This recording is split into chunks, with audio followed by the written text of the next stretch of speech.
Olá, amigos do Agrodistribuidor. Retomo com vocês aqui mais um vídeo. Eu vim aí, nessas últimas interações, abordando fundamentalmente alguns temas que envolvem a estratégia e o modelo de negócio do distribuidor de insumos, como a financiarização do negócio do distribuidor, a questão do serviço da transformação digital, a revisão das estruturas de custo e o tema do modelo de atendimento ao produtor.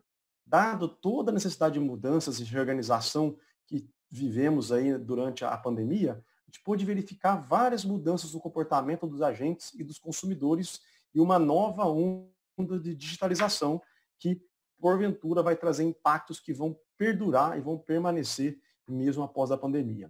Eu tenho procurado avaliar e refletir sobre esses assuntos e os impactos positivos e negativos, potenciais ganhadores e perdedores, e também a discussão de como trazer alguns aprendizados e novas formas de enxergar o mundo, de repensar a sociedade que a gente vive, de alguma maneira contribuindo para pessoas, para clientes, para os amigos e para as empresas que a gente interage em diversas ocasiões aqui na Marquestrat. Os vídeos anteriores eu já tratei dos três principais temas, né? Da financiarização, da questão da transformação digital em serviços e da estrutura de custos, e vou aprofundar esse último, mas não menos importante, tema do modelo de atendimento ao produtor. Nesses quase 16 anos de experiência que eu tenho trabalhado nesse setor, já aí interagindo com mais de 300 empresas, sendo elas distribuidores, cooperativas, indústrias de insumos, e apesar de toda essa evolução tecnológica, sociocultural, mudanças na micro e macroeconomia do agronegócio, quando a gente olha mais aprofundadamente assim, no negócio do distribuidor, eu até me arrisco a dizer que as empresas evoluíram muito pouco no seu modelo de atendimento, de gestão e de relacionamento com o produtor rural. Nos agrodistribuidores, em geral, o modelo de atendimento quase nunca é da empresa. O que a gente enxerga é que você tem bons vendedores fazendo um bom trabalho, mas infelizmente você tem às vezes vendedores nem tão bons assim, tocando a gestão de carteira de um jeito muito desestruturado e muito pouco profissional. Então, a gestão de carteira, a estratégia de atendimento, o nível de serviços e a gestão de resultados no nível corporativo, né, sob o controle da empresa, ainda é pouco gerenciado. Se a gente considerar que o principal ativo das empresas são os clientes e a sua equipe, logicamente, é incrível ver que ainda a gente não gerencia de maneira estruturada e profissional a carteira de clientes. Para testar isso é muito fácil, né? Vou dar aqui dois exemplos para que cada um de vocês possa refletir, né? Primeiro, avalie o nível de controle que a sua empresa tem sobre a carteira de cliente. Qual que é o nível de controle, o grau de concentração, a taxa de fidelização, a frequência de compras, a taxa de renovação de clientes. Poucas empresas têm essas respostas prontas para dar quando a gente pergunta, né? Na nossa experiência, quando a gente começa um trabalho dessa natureza, os indicadores não são muito agradáveis. A gente acaba descobrindo que as empresas têm pouca gestão sobre isso e tomam poucas ações assertivas sobre isso. O segundo, quando eu pergunto assim para um diretor, um dono de revenda, ou um gerente comercial, se o seu principal vendedor for embora, quantos dos 10 principais clientes vão embora com ele?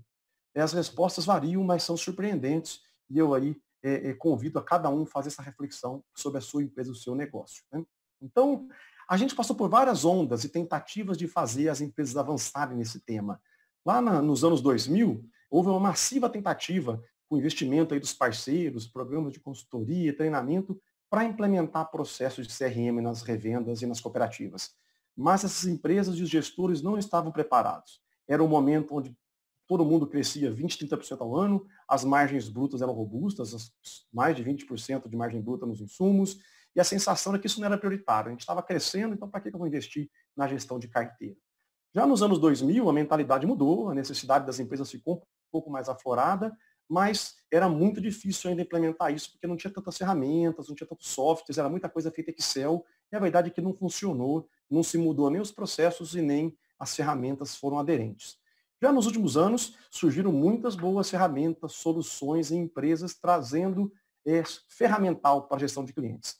E então a questão mais recente, e isso já existe na mão das distribuidoras cooperativas, mas a preocupação ainda é muito a concorrência, o crédito, a consolidação e essa relação bastante competitiva até com os fornecedores de insumos, e a questão da carteira de clientes e a geração de demanda continua ainda não sendo a prioridade de muitas empresas. Como eu tenho abordado nesses outros vídeos e outros artigos aqui no Agrodistribuidor, quando a gente olha a realidade de muitos desses negócios, e eu tenho muitas empresas que eu posso aí falar com propriedade, que eu conheço, muitos parceiros, muitas indústrias e muitos distribuidores, vai ser uma questão de vida ou morte, principalmente para essas distribuidoras maiores, mais robustas, com amplas equipes, com amplas cobertura geográfica, né, sejam elas revendas ou cooperativas, de fato, investir e melhorar a gestão da carteira de clientes e produtores. Uma constatação, e que eu já discuto isso bem antes da pandemia, é que muitos produtores, às vezes, se sentem incomodados com o excesso de vantagens de vendedores e consultores. Né?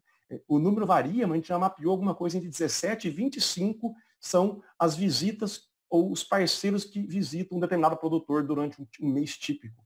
E isso naturalmente leva os produtores a selecionarem aqueles consultores que de fato são bem-vindos, agregam valor e ajudam o produtor no seu dia a dia, mas tem muitos outros que na cabeça do produtor só roubam o seu tempo, só estão ali para dificultar e atrapalhar o processo e querer vender alguma coisa. Com a pandemia, em menos de 40 dias, o que aconteceu que foi possível verificar que alguns produtores não sentiram muita falta desse atendimento, desses que não agregam valor. Né? Então, em geral, a gente vê que 3, 4, 5 consultores são muito bem-vindos pelo produtor. Os outros são, na visão deles, muito desprezíveis, eles poderiam não recebê-lo e a vida continuaria do mesmo jeito. Isso vai trazer, então, para as distribuidoras uma implicação de implementar, de fato, atividades e modelo de atendimento que agrega valor e que seja reconhecido pelos produtores. Eu destaquei aqui algumas reflexões para fazê-los pensar em melhorar nos negócios. Um deles envolve a segmentação e priorização efetiva de clientes, como diretriz corporativa, e não de cada vendedor escolhendo quem ele vai atender ou não vai. Para isso tem que ser levado em consideração o potencial, a participação nesses clientes, a frequência de compra, o grau de fidelidade, o score de crédito, suas necessidades operacionais, seu estilo de gestão e seu perfil de relacionamento, por exemplo. Com isso, ajuda o distribuidor a direcionar seus esforços, seus investimentos, a ter ações mais assertivas que possibilita foco, por um lado, e, ao mesmo tempo, ampliação das carteiras, redução de dependência e risco, e, além disso, um potencial de crescimento de vendas. Um segundo ponto que eu trataria aqui tem a ver com o direcionamento da equipe para a estrutura, para a frequência de relacionamento, que envolve aí contatos, visitas e interações, trabalhando melhor o planejamento de agenda e atividades, integrando as suas visitas e as suas recomendações com dados técnicos, com dados comerciais e com dados operacionais do cliente, para fazer que com isso o nível de serviço suba e que a empresa seja capaz de direcionar benefícios diferentes para cada tipo ou para cada segmento de clientes. Um terceiro ponto que eu destaco nessa linha é que a utilização de novas tecnologias e sistemas mais inteligentes também vai potencializar a realização de um mapeamento de perfil desses clientes e da própria equipe de vendas. Primeiro, ajudando as empresas a direcionarem uma capacitação da equipe para um formato de atendimento e interação de cada cliente de maneira mais customizada, preparando abordagem e interação. Acredito que depois, num segundo momento, poderá evoluir para até uma segmentação de equipe, né? Clientes do perfil A atendendo produtores do perfil A, clientes do perfil B sendo atendidos por vendedores do perfil B e assim por diante. Isso vai dar uma sinergia e uma integração maior de abordagem, comunicação, relacionamento, oferta de campanhas, serviços e, naturalmente, as interações mais estruturadas entre a equipe de vendas e técnica e os clientes. E um quarto tema também tem a ver com o desdobramento de segmentação mais objetiva com o uso de tecnologias, que além do atendimento e serviços, poderão também ser ajustados por segmento de clientes, um tema muito sutil, que é a precificação e as condições comerciais, que poderão ser dinâmicas, ou seja, variáveis de acordo com o perfil de clientes. Por exemplo, variando com o segmento, variando de acordo com o potencial e participação da sua empresa, variando de acordo com o grau de fidelidade, variando de acordo com o mix e tipo de produtos que estão sendo comprados, variando de acordo com a modalidade de compra, com o nível de risco e de crédito desse cliente, com a época que ele compra, com a complexidade logística, e aí dá para brincar com muitas variáveis que poderão se relacionar com o modelo de precificação e o atendimento.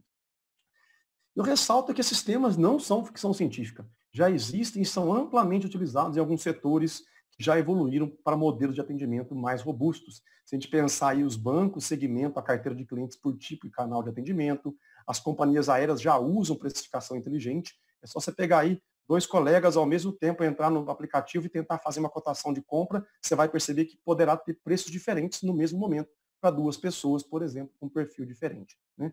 E além disso, cartão de crédito, ferramentas como Facebook e Google monitoram o perfil e customizam ofertas de preferências, taxa de uso e assim por diante. Então, em algum momento, isso vai chegar no agro, com mais ou menos intensidade, seja pelas empresas estabelecidas ou seja por novos entrantes, como, por exemplo, o Magalu já é uma plataforma que poderá agregar, por exemplo, vendas de produtos agrícolas na plataforma de vendas do Magazine Luiza, só para ilustrar um exemplo. Então, acho que o desafio nosso é olhar para frente, se preparar e colocar de fato essas mudanças de temas financeiros, de estrutura de custos, da questão de serviços, do modelo de atendimento como drivers estratégicos de agregação de valor e desenvolvimento para o negócio futuro do distribuidor. Um bom trabalho a todos, muito sucesso e a gente volta nos próximos vídeos ainda debatendo um pouco esses temas.